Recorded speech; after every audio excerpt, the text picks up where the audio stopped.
Hi, my book talk today is about the book Will Grayson, Will Grayson, written by the authors John Green and David Levithan. The genre is GLBTQ. There are 310 pages and the copyright is 2010. Will Grayson lives a comfortable life in Evanston, Illinois. His best friend is Tiny Cooper, who is anything but tiny. He is a giant-sized teenager who is gay. Jane rounds out Will's group of friends. Jane is attracted to Will, but he's indifferent. He likes her, but he doesn't like her in that way. Tiny, on the other hand, falls in love daily. He's writing a play about being gay called Tiny Dancer and has secured funding from their high school to produce the play. Will, Jane, and Tiny, armed with fake IDs, drive into Chicago one night to attend a concert.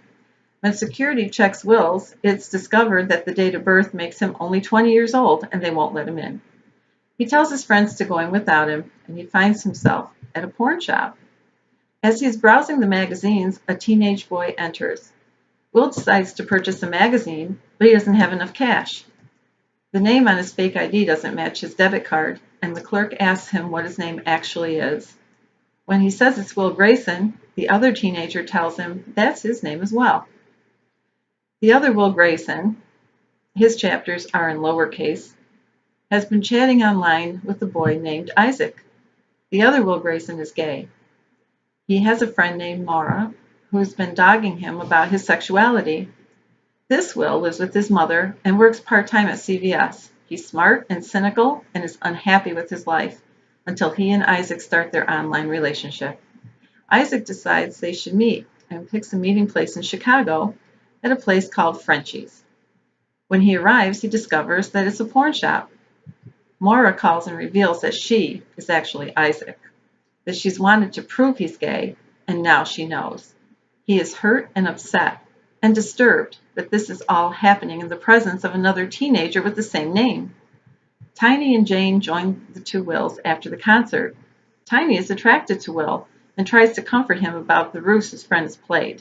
Will decides to explore his attraction to Jane, which is piqued when she tells him she ran into her ex-boyfriend at the concert.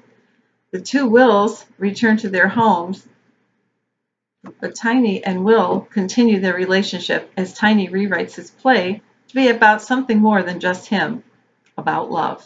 He retitles it Hold Me Closer and feverishly writes his new dialogue and songs. Both Wills are outsiders and spend hours deep in thought. As Tiny is distracted by his play and his relationship with Will, Will has a realization about friends.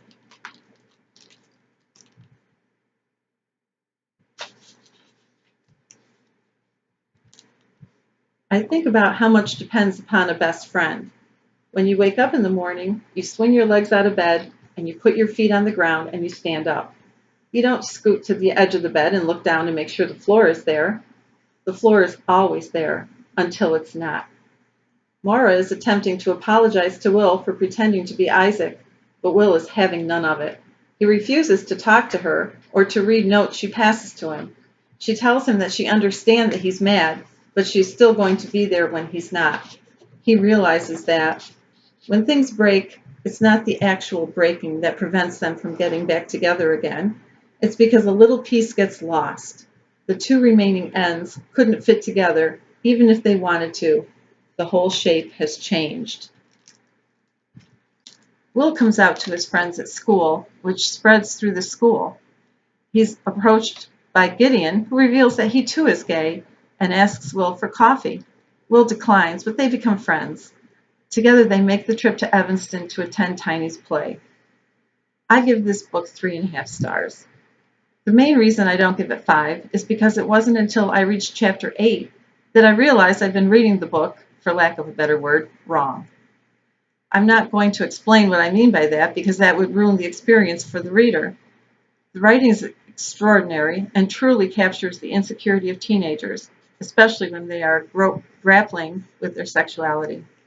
I highly recommend this book to slightly older teens, 14 to 18.